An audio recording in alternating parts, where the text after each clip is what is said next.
Here I have OPPO Find X5 Lite, and today I'm going to show you how to enable Do Not Disturb mode on this device. So firstly you have to go to the upper bar, and here you can find the button Do Not Disturb. So by tapping on it once you can switch this mode.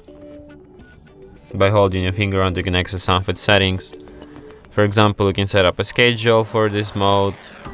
You can add exceptions. It could be like notifications in status bar, banners and others.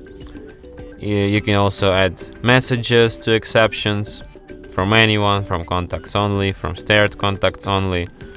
The same goes for calls. There's also an option ring for repeat calls. And you can also silence media when Do Not Disturb is on.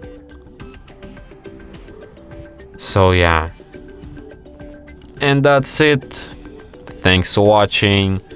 If you find this tutorial useful, don't forget to hit that like button and subscribe to our channel.